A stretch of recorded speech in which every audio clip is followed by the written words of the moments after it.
Since I can remember, I have been a liar. That is the conclusion my mother made about me. After my twin brother, Daniel Benson, and I are born, she becomes obsessed with a so-called scientific parenting method. So she puts a lie-detecting collar on each of us. Whenever we lie, the collar lights up in red. The moment it turns red, she presses a remote and shocks me. She says it will help form muscle memory to correct the bad character in me. Daniel's collar is always green. Even when he tears my mom's favorite clothes to shreds and calmly claims a dog does it, the collar still glows green. But I am different. Even if I just say, "Mom, I'm thirsty," the collar would suddenly flash a blinding red light. Then, a current shoots through my neck and into my body, making me tremble in pain. At first, I try to explain, but my mom always says the same thing. The machine doesn't lie. You have to feel pain to learn. I'm doing this for your own good. After being shocked thousands of times, I slowly start to believe that maybe I am truly born a liar. On Christmas Day, my mother was getting ready to take my brother, Daniel Benson, to watch the fireworks when I felt a sudden, violent pain in my stomach.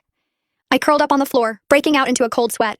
"Mom, help me. My stomach hurts." My voice was shaking, but the collar around my neck started flashing red like crazy. Mom stood over me, staring down at me without a hint of emotion. She dialed the shock up to the highest setting. "So now you're pretending to be sick just to go watch fireworks with us? How could you even think to put on such a fake show? It's revolting. You're seriously rotten to the core." She grabbed Daniel and walked off. The door slammed shut, and the bang made my ears ring. I couldn't help thinking maybe she was right. Since the collar was flashing red, that meant I couldn't really be in pain. I must just be me pretending to be pitiful and trying to get attention again. I couldn't be any more sorry, Mom. If there were a next life, I would definitely try to become a more honest person. It hurts. The pain had me trembling all over. I clawed at the floor, leaving claw marks behind. Just then, the doorknob suddenly turned. Hope flickered in my eyes. Mom came back. Since she was a doctor, she must have realized something was wrong with me. She must have come back to save me. "Are you still not done with your act? The fireworks are about to start. Danny's already getting impatient." Standing at the doorway, she looked annoyed. "Mom..."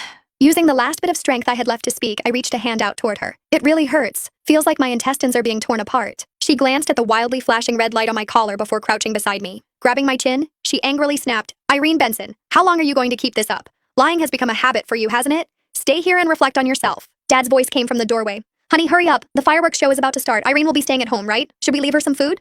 Standing up, Mom dusted off her hands as if she'd just touched something dirty. "Why should we? She's got a pile of snacks in her cabinet that she bought with the money she stole last time. She won't starve." Turning to me, she added, "Let's lock the door. She's not allowed out until that collar turns green." Dad hesitated. But what?" Mom cut him off immediately. "Being too soft on kids just ruins them. Look at how well-behaved Danny is. His collar's always green. Someone like Irene is just born bad. She needs to be corrected." But there was nothing in my cabinet at all. Daniel was the one who took that money back then. He was the one who ate those snacks too. He had been standing right there at the time, his collar glowing a soft green as he said it wasn't him. And Mom believed him. But when I had said it wasn't me, the red light lit up instantly, followed by another shock to my neck. I watched Mom turn and walk away. Poking his head round the door, Daniel stuck his tongue out at me. "Bye, Irene. We're going to watch the super pretty fireworks now." The collar around his neck was glowing bright green. What a nice color. With a bang, the door slammed shut. The sound of the door locking was like a blow straight to my heart.